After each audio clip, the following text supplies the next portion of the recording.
Welcome to episode 28 of the Princeton Podcast with Mayor Mark Freda. In this episode, Mark caught up with Aubrey Haines, a board member of the Princeton Business Partnership, structured as a special improvement district whose mission is to shape, maintain, and grow a flourishing business economy by offering an exceptional experience for Princeton residents and visitors.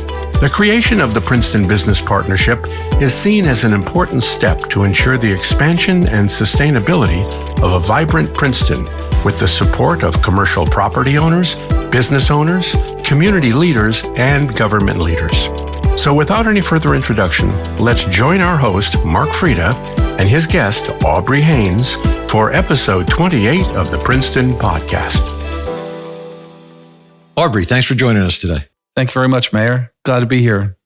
So today we're going to talk about the SID, or Special Improvement Authority, which was recently created. So can you just kind of tell us, what is a SID? A Special Improvement District is an area in which the community is able to invest additional monies. Those monies are derived from assessments on property owners, in the case of Princeton, commercial property owners, to improve the Special Improvement District, which is the main commercial areas of Princeton. And there are actually 90 Special Improvement Districts around the state of New Jersey. Yeah, pretty amazing. I don't think people realize how many there are. But our Special Improvement District, it actually has a real name. And maybe you could tell us what the name is Princeton Business Partnership. And which is a mouthful. So our marketing folks are thinking about ways to take that and make it more relatable to the folks that will be advertising to and attracting to the town of Princeton. Right. So I guess if anybody has watched some of the council meetings before we went live, when we were at Zoom, we approved the budget for the SID, or the Princeton Business Partnership, and they might have heard us refer to either as SID or PBP. But anyway, I guess as you said, your marketing folks are going to come up with something spectacular to. Yeah, it's had a couple different names over the last couple of years. You know, we had, as you know, we've had multiple meetings with the steering committee.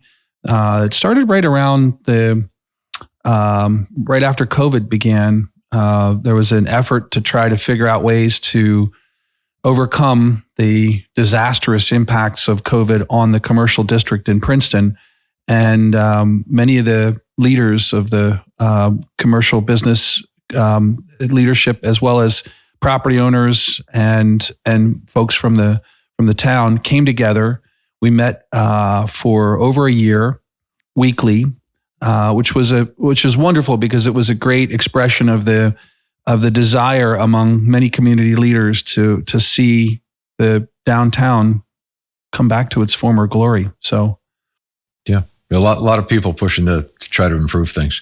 So how is the Princeton Business Partnership run? What's the, I don't know. So anyway, who runs it? How does it formed? Whatever. So there's a board of directors, and interestingly, and actually something that would probably be obvious to most people who are involved in the Princeton Merchants Association, but a lot of the leaders of the PMA are on the board. In fact, there's a majority of the board members are from the PMA.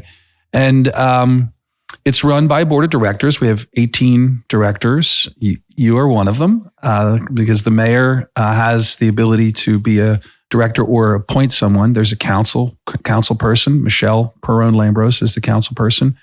And the majority of the board members need to be property owners.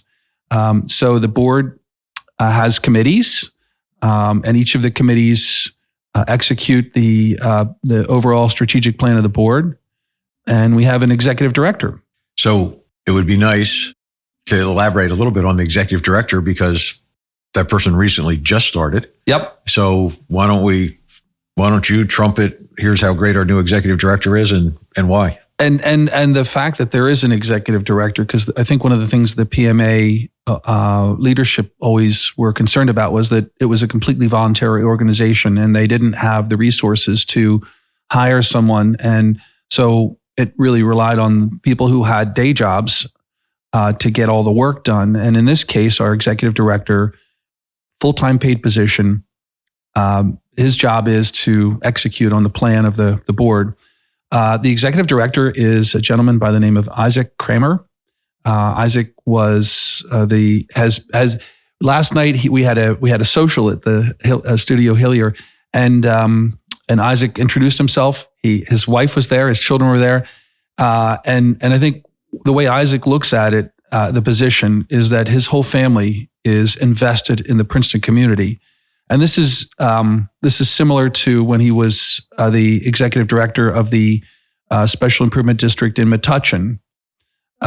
He was executive director of a similar organization in Tennessee and Oyster Bay, Long Island. So this is the fourth town that he's come to really turn things around. And I think his work in Metuchen, if anybody has seen the before and the after, it's pretty evident the impact that he's had on that town. So we're really excited about him being here in Princeton.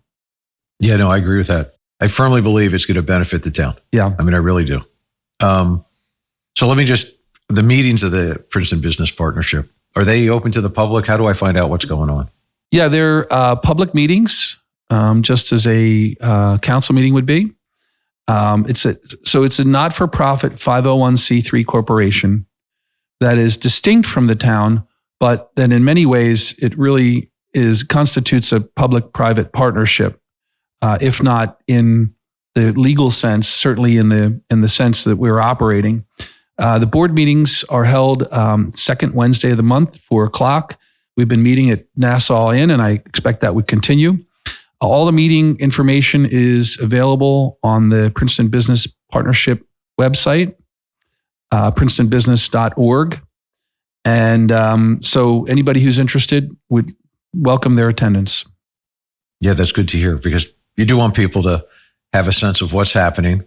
And, if they're interested, they could show up at a meeting, listen in, and say, oh, I got a question or whatever. So all the better. And at last night's social, I said to everyone in attendance, I said, you all have the opportunity to be part of this and to contribute and to volunteer your time and to offer your thoughts.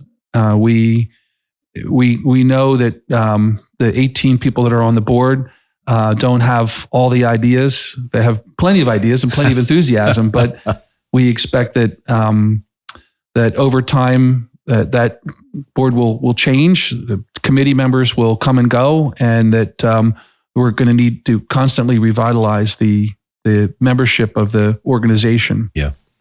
So I know you referenced that a number of the board members came from the Princeton Merchant Association. When is the Princeton Merchant Association formally stopping their activities and just roll everything over to the SID? I don't have any formal relationship with them, but as I understand it, the folks that I've talked to, they were going to wrap up sometime around the end of the year. They have sort of committed all of the resources that they have to the Pop into Princeton campaign. And as I said, there's a lot of influence from that organization within the Princeton Business Partnership, as there should be. So is there a way to tell us who the initial members of the board are, or is it, how do we describe, I know you've kind of alluded to some are from the Merchants Association, but how do we just tell the public, here's all the different types of people that belong to the board? Or they're on our website, but it's folks like Kristen Applegate from the university, Jack Morrison, restaurateur and owner of real estate, Andrew Siegel from Hamilton Jewelers, Lori Raybon from the Palmer Square folks, you and Michelle from the town government, and a whole host of people who, when you go to the board meetings and you meet them, Kate Beck from the Y, she's just a lovely, lovely person. Joy Chen, Joy Cards. These are people that are really dedicated to the community and who are there selflessly offering their time to try to use this vehicle, the Princeton Business Partnership, to advance the community and make it a better place in many ways. And maybe it would be worth just stepping back. The steering committee was formed other attempts had been made to create a special improvement district or some other type of corporation like that to help the town. But it wasn't until COVID hit, until we lost the 1.5 to 2 million visitors a year that come to Princeton because of the university, and all the students were no longer here. It wasn't until that happened that there was really a devastating impact on the economy. And I'm in the real estate business. I've been working in the real estate market in Princeton for 35 years. I've never seen vacancy in downtown Princeton like we've seen over the last couple of years. And that's really what I think inspired people to be part of the steering committee. And a lot of those folks from the steering committee became members of the board of directors. And many people who were not on the board but were on the steering committee are members of committees. So it's really wonderful to see the people grabbing an oar, starting to row with the leadership of the PBP, rowing in the same direction to improve the town. Yeah. And then, I think there's a number of commercial districts in town, and that the board tries to represent all those different districts and the different types of commercial properties. So I know Edens has a representative, Avalon Bay has a representative. So that helps represent different geographic areas, but also different types of commercial properties. Charlie Edlin's on the board. He helps represent the section up towards going in towards Montgomery. Yeah. So I think there's been a real good effort to try to make the board, represent the diverse geographic areas that have been made parts of the SID. Yeah. On Isaac's first day, we got in the car and we drove around town. We went out to all the other, obviously, Nassau Street and Witherspoon Street are, the downtown in many ways. But the steering committee recommended, and the ordinance includes a number of sections of town, all the commercial areas of town. Isaac has recognized that that's a challenge to make sure that all of those areas are properly represented, because they're paying into the SID. This is an investment that we are the stewards of, and we want to make sure that we're giving all of the districts, all of our shareholders a representation in the SID, and that they're getting a return on their investment. So we went to Jasna Polana, we went to Springdale, we went all around to the various areas, and we met with people. And Isaac has made it a point to start to develop a list of people whom he intends to meet with on a regular basis, so that all of the districts feel like that they're being listened to and that their needs are being addressed. Yeah, which is a great thing to hear. So just one more thing, I think, on the board members. Are there term limits? Are you there? Are you appointed for life, or how long are you there? I think it's extremely important to any organization that there be a constant refreshing of the leadership of the organization. So the other part of it is we can't have the entire board turn over at once. So the bylaws, which are also available on our website, specify that the first members of the board of directors will either have 1, 2, or 3-year terms, so that we'll turn over every year a third of the board, or at least their terms will expire. Those terms can be extended, 3-year terms, but I think that there are a couple things. Number one, I think board members will be exhausted after a period of years, because it's a lot of work and it's volunteer work. People, I've heard from certain board members that they are only going to serve for a certain period of time just to get the organization launched. But it's also important to the other people who are contributing at the committee level that they have the opportunity, if they demonstrate leadership and commitment, that they have an opportunity to get onto the board. So yes, there will be a constant refreshing of the leadership of the organization. And I think justifiably so. Yeah. So let's talk a little bit more. Maybe you could help explain a little bit more about how the Princeton Business Partnership is actually funded. Yes. everybody receives a tax bill from the town. In that tax bill is a line item for an assessment for the special improvement district. It is equal to either 1%, 2%, or 3% of the taxes that are paid. So if someone's paying $10,000 in taxes, their assessment would be either $100, $200, or $300 per year. The total of the sum of all of the assessments is equal to about $370,000 across the town. And we are, as you know, we were discussing the formation of the special improvement district, and as we were describing to the public, to the members of the public who, when we first rolled it out,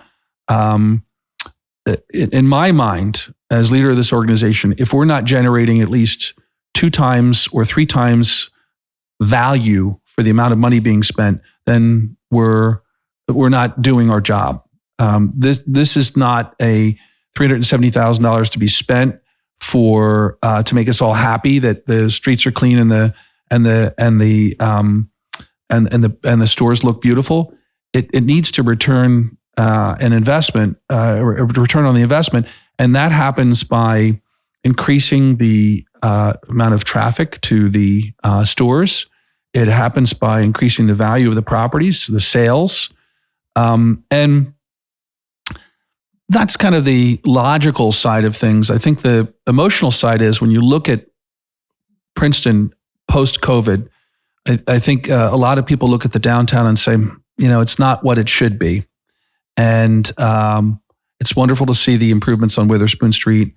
It's wonderful to think about what could happen on Nassau Street, but there are a lot of contentious issues like parking that we can play a role in helping to address. That I think, and I think it's hopefully the town leaders like yourself find that the relationship is positive, that it helps you to do your job better, because we've got, I'm sure you hear from the residents, and you hear from various different business owners, but now we have a single voice that speaks for the business community, that helps the leadership of the town to really sift through what's wanted and what's really needed by the businesses in order for them to succeed.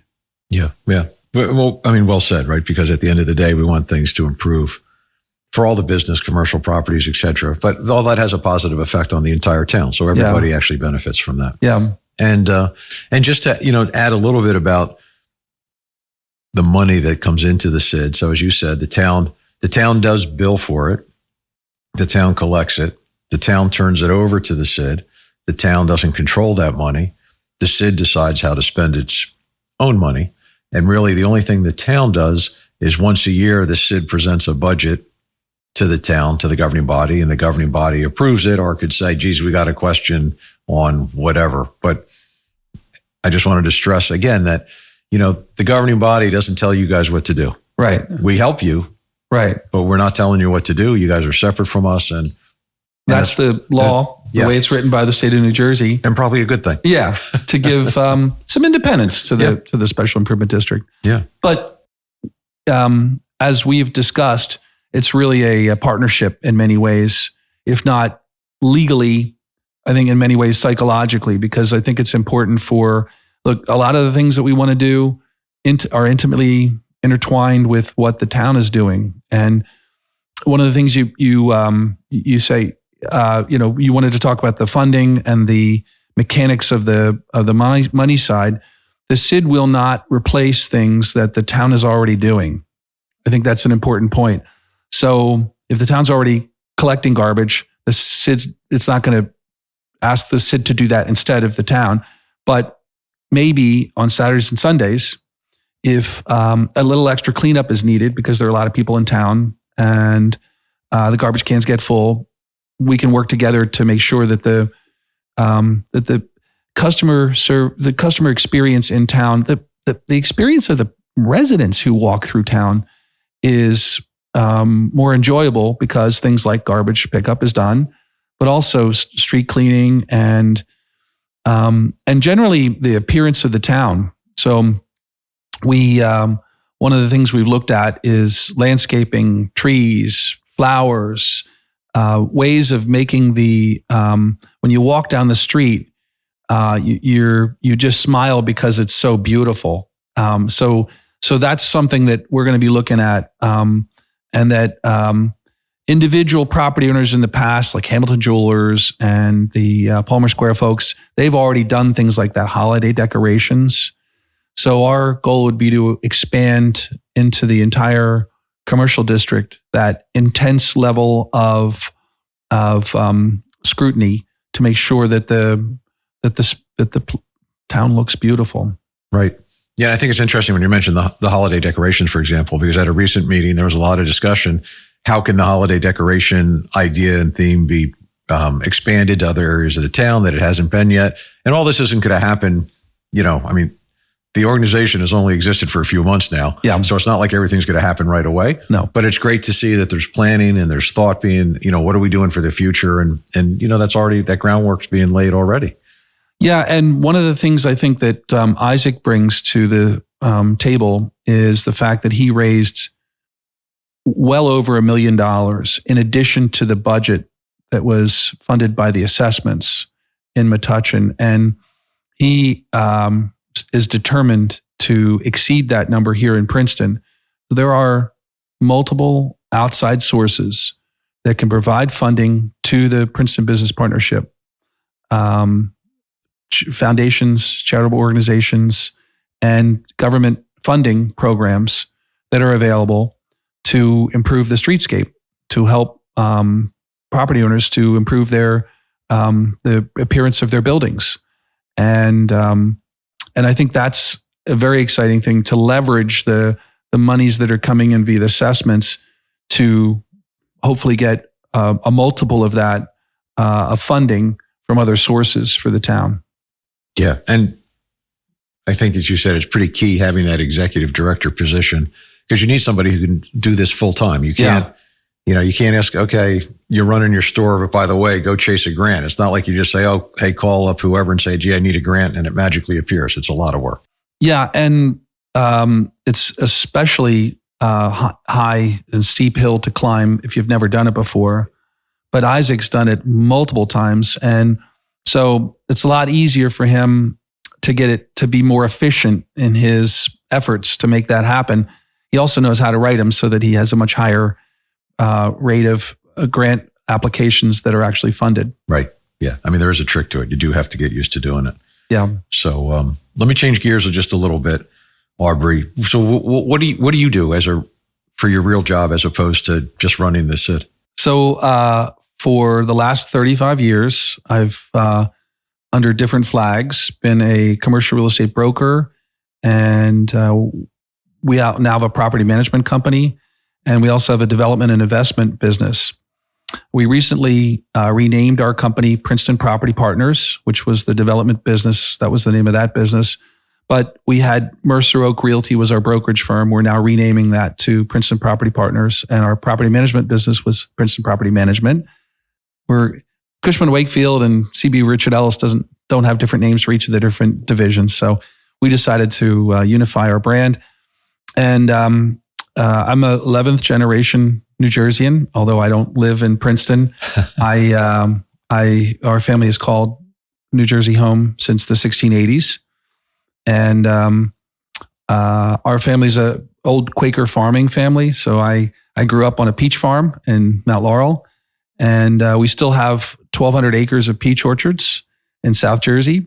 My brother and my cousin, they produce about half the state crop of peaches. It's amazing.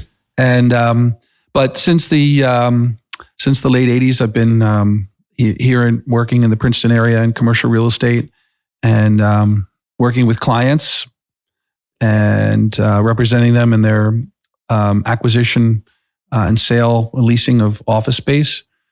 But just in the last 10, 11 years, we bought our first property in Princeton in 2011. Now we have 5 different properties in town that we own, including the property where the CVS store is on Nassau Street, which is the most visible of the properties. And we are, with each acquisition, we tend to focus on properties that are undervalued, that are in some ways run down, which is hard to believe in Princeton because you look at the outside of the building, it looks beautiful, but the inside maybe not so, not so much. So we buy properties that are undervalued, and we add value by bringing them up to the level that they should be, and then we are able to increase the value and to return a good, solid investment return to our investors. Yeah. So one thing, just to backtrack a little bit, I did have the opportunity to get a case of peaches from you, and I must say the peaches from your peach farm were great. They were great. Jersey tomatoes, Jersey corn, Jersey peaches. Yeah. It's funny. We when the last real estate recession hit, one of the businesses we got into was a renewable energy business. So we actually helped the farm secure the acquisition and installation of a large solar array. But what we learned when we were in that business was that the light profile of New Jersey is dramatically different than if you go, say, for example, into central Pennsylvania. The solar, much more solar energy is produced along the coastal portion of this part of the United States than just a couple hundred miles inland, and that plus the soils significantly impact the ability of trees and vegetation to produce superior fruits and vegetables, and that's why Jersey corn and Jersey tomatoes and Jersey peaches are so much better. Yeah, and they are. No matter where you go, people all know about that. Yeah, seem to. So let me just jump back to the Princeton Business Partnership for a second. What is there, like anything on the immediate horizon you see coming out that you want to share with us? Any immediate plans for the next year or two, goals or? So our marketing group is working on a logo and a website, and that's sort of the first step, really, to creating our brand. The Streetscape Committee is working on holiday decorations, to especially in the Witherspoon area, to help once the street is complete to make it an attractive place for people to visit. Our administration group is working on creating all the boundaries, rules, regulations, all the things that a good, well-run 501c3 should have. And they're a terrific group. So I'm excited to see what they're up to. And then our economic development group is also working on the customer experience. And a lot has to do with things like signage and parking. So there's clearly some things we want to accomplish in the near term, and that really is to at least for this year to expand the holiday decoration program, and for years in the future, I think we can really work that and expand that, make the holiday decorations spectacular. But that's going to be an incremental effort. But I think that the economic development group has a real opportunity as well to rethink, to help the town rethink how businesses display signage, have awnings, and they also will work with Isaac on grants for storefront improvements. Because Isaac's been really good at that in Metuchen. So I would expect people should expect to see the storefronts one at a time, little pilot projects here and there, but to see some, Hamilton Jewelers does a really good job. There are a lot of other folks that could benefit from improving their storefronts. So that's something we're going to be looking at. Yeah. So, I mean, it's impressive. You guys are building a brand new business, right? It's just so there's a lot to be done. There's a lot getting done. Yep. So very, it looks very good for the future with the group. So that's good to hear. Aubrey, I want to thank you for joining us today. Well, it's my pleasure. Yeah, it's been informative. Thank you, Mayor. Yeah, no, thank you. Thank you for joining us for the 28th episode of the Princeton Podcast, produced by the podcast production team at HG Media, providing audio and video production services here in Princeton since 1999. If you enjoyed this episode of the Princeton Podcast, please share it with your friends. Visit our website at princetonpodcast.com and be sure to subscribe to us on Apple Podcasts, Spotify, Google Podcasts, Stitcher, or wherever you listen to podcasts.